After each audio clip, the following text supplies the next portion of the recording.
Hello, wonderful bridge people. Eli Jolly here for another hand of the day. Now, today, what we're going to do is tackle a very common theme in bridge: how to play the 4-4 fit and how to plan the 4-4 fit.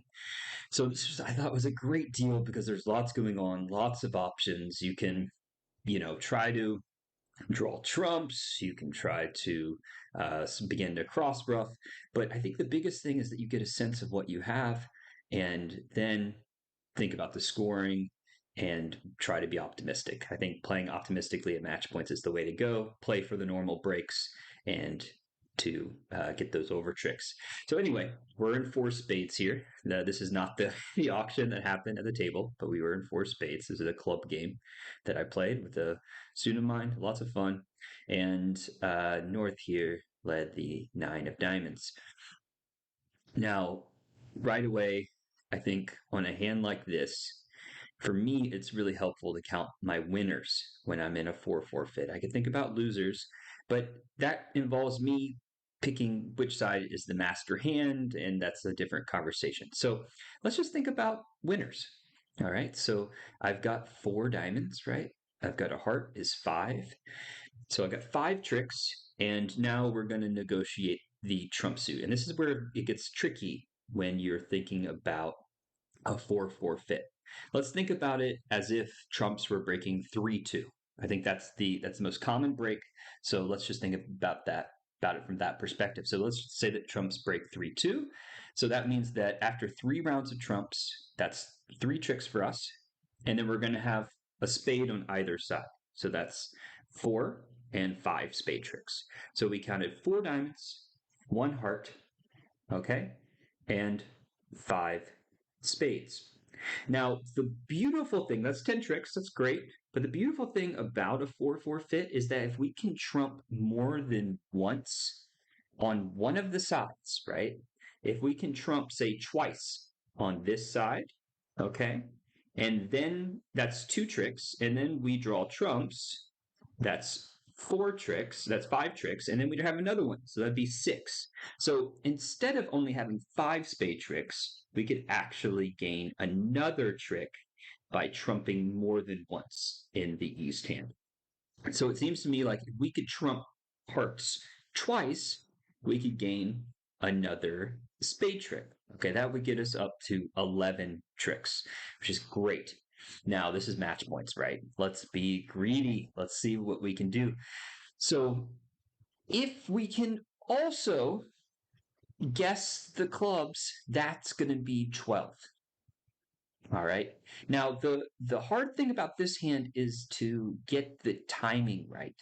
Because if we start to trump hearts and then draw trumps and then we try to cash our diamonds, we can't do it all. Right? It's not going to work. And we could kind of chess it out, but that would be a 20-minute video. And I like to keep these pretty short. So let's stop here at trick one and make a plan. So if I was playing this at imps, I think I would take a more conservative line and I would be trumping a couple hearts and maybe drawing trumps and, just keeping it a little bit simpler. But this is again match points. So we see here, and I'm going to open up all the hands. The opponent's cards don't matter so much on this hand. We see that trumps will break 3-2. If we play a diamond here, and win in hand, this is where we want to be. We want to unblock diamonds. That we have a really great play available. And a lot of you probably think, oh, but we need to deal with our hearts, right? We should play the ace of hearts, trump a heart. And then you realize if you do that, so let's look at that. If we do that, ace of hearts, trump a heart, all of a sudden we got a very uncomfortable play here. Okay, at trick four. What are we going to do? We play a diamond. It's a little scary. Maybe they trump it, and then we can trump a heart. That's not the worst thing in the world. That's a good line. That's all well and good. Um, but we'll see what will happen. So let's actually do that. Let's say that we play a diamond, and few north follows here, and we trump a heart, Okay, all well and good. Okay, and now at this point, we're basically forced to draw trumps. So if we draw trumps, that's all well and good. Let's say we draw the trumps. Okay, and they luckily break 3-2. That's what we wanted. Okay, we draw the trumps. And now at this point, we have a heart loser and we have two club losers. And of course, we can play diamonds over and pitch a loser, but then we're basically going to lose two tricks in the end, you know? And if we play the club, it's pretty scary because if the club finesse loses, they can cash two clubs and a heart, and then we're down to 10 tricks.